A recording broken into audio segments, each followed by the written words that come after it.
From schools with classrooms that are anything but ordinary to a school that you could argue, honestly, probably isn't a school at all, I'm Bob from World 5 List. Join me as I show you 9 schools where you wouldn't skip class.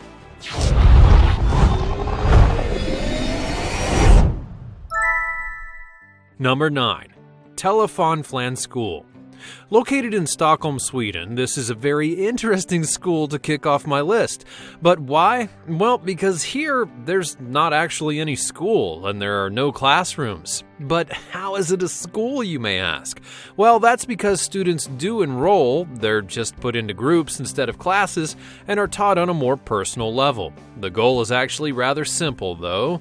Through focused teaching, they aim to ready their students for life in the real world, and they wish to do this through using different environments, aka not being a typical school. Now, personally, I'm all for outside-the-box thinking, and a more personal teaching experience can lead to greater results at times. It's still open, though, so clearly something's working. As for why you wouldn't want to skip class, well, because it'd be kind of obvious given the learning structure that takes place.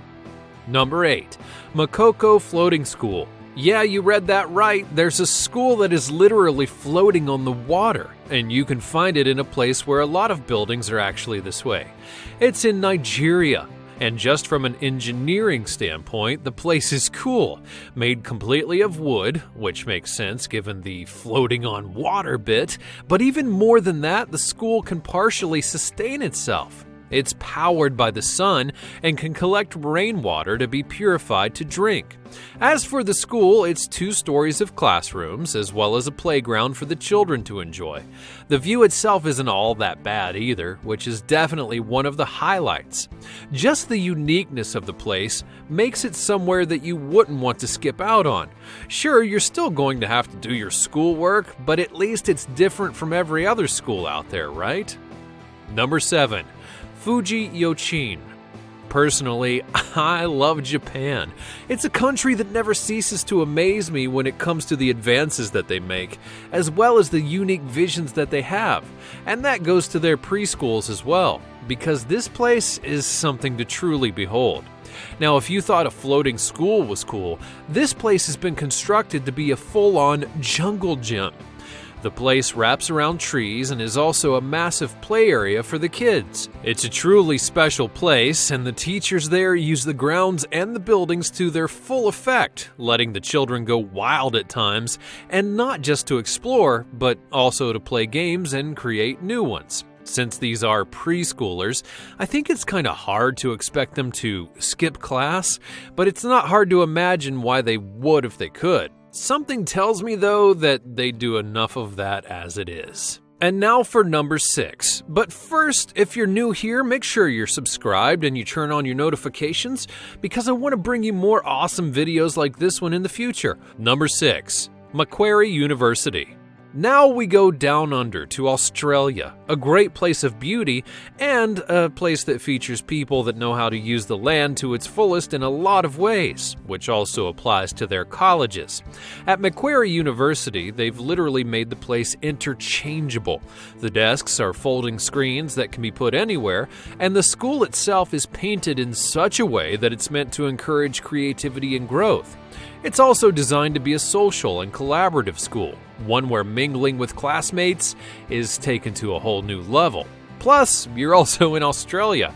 It's beautiful outside. So long as you play by the rules, there's no telling what kind of fun you can have out there. Number 5. Glasgow School of Art. Scotland, the land of bagpipes, freedom, and haggis, but it's also home to the Glasgow School of Art, a place that was designed from head to toe to be the best art school in the country and also encourage its students to be the best artists they can be. Right off the bat, the colors and architecture prove just how much of an art school it is. Plus, the school's full of skylights, so that natural light of the world can illuminate all of the students. A rather poetic thing, actually. As for not wanting to ditch class, well, just look at the place. You're getting to make art and have fun while doing so. So why would you want to skip out? Number 4. Beau Soleil. Now, would you want to be a part of a school where your physical education class features skiing and snowboarding? You probably would. Then you can save some money and head to Switzerland, because this one is calling. Created in 1910, Beau Soleil is actually one of the oldest schools in the world, as well as one of the most high-class ones. Only quality is featured here. Now, you might be wondering what sets it apart from other high-end places, and that's because of its history and its intent. The school's founder had a dream for Beau Soleil. Quite simply, she wanted a place where children could not only learn, but also be happy while doing it. And putting a school in the Alps and having it so that kids can have fun on the mountains, among other things, to break up the monotony, is a job well done in my mind. The education is almost top-notch and is tailored to be bettering the students both in knowledge and in life. Many successful students have gone on to do great things, including starting up fashion houses, being famous actors, and a whole lot more. Number 3. The Hogwarts School of Witchcraft and Wizardry. What? I never said they were all real schools, did I? Well, straight out of the mind of J.K. Rowling, Hogwarts School of Witchcraft and Wizardry is a place many children, teens, and adults, admit it, wish was actually real. First of all, there's magic, and second of all, the wizarding world is awesome, just as the books and the movies and the whole series has proved as time has gone on. And it's certainly given people a better appreciation for what Hogwarts is. Now, first and foremost, you get to learn real magic. Magic that's going to teach you how to duel with spells and transfigure objects into other things, or even transform yourself into an animal.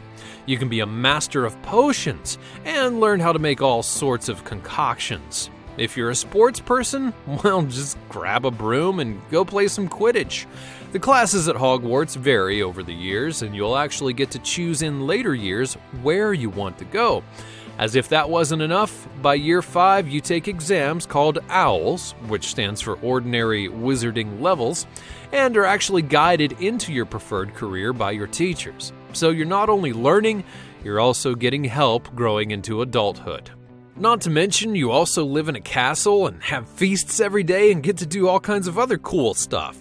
Now admit it, you do hope that one day an owl would drop a letter into your mailbox about coming to Hogwarts, and the allure of it is actually so appealing that people have set up a real Hogwarts in Poland. More or less, of course.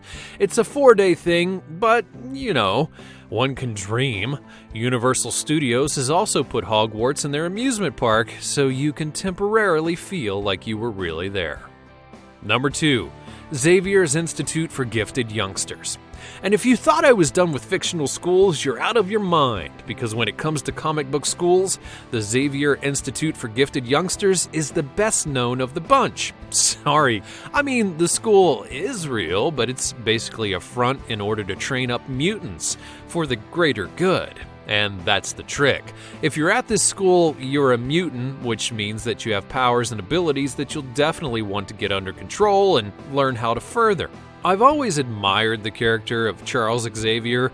He's one of the most powerful mutants in the world and could easily enslave everyone if he wanted to, but instead, he opens up a school to guide the next generation of mutants, ones that hopefully won't be feared by humanity.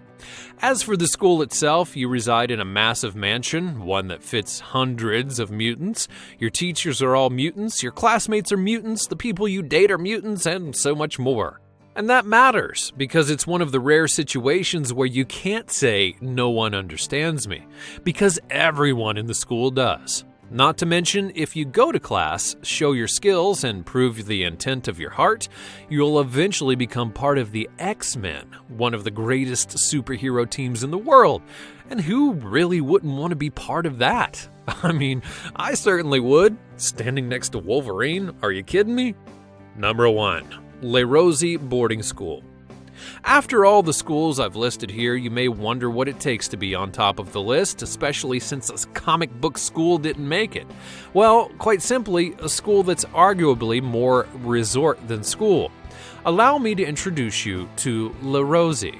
This boarding school can be found in Switzerland and is meant to be the school home of some of the top-tier elite in the world. And I truly mean the world. because in ROSEY you'll find various members of royal families, including some from countries that you didn't even know had royal families. What's more, this is the most expensive boarding school in the world, so if you make it, you know you're elite. Now, let's just pretend that you did get in. Why would you not want to skip class here? Well, it's because many of the classes, activities, and curriculum are actually fun. You get to live in a castle on one campus and are allowed to go swimming and play tennis and golf and basketball, and you have a miniature zoo, you ride horses, and you even learn how to drive a yacht. A friggin' yacht! Oh, and during the winter months, they go to a resort area in the mountains just to unwind. I mean, really? What do they have to unwind about? As for the classes themselves, because of the global appeal of ROSEY, you have the opportunity to learn about other cultures from your classmates. And you know that if you're going to a top-tier school, you're going to get a top-tier education. So, given all of the fun that you can have, would you even risk losing it by skipping class? I didn't think so. Thanks for watching. Can you believe some of these schools actually exist? Which ones would you want to go to? Let me know about it in the comments below. Be sure you're subscribed, and I'll see you next time on World 5.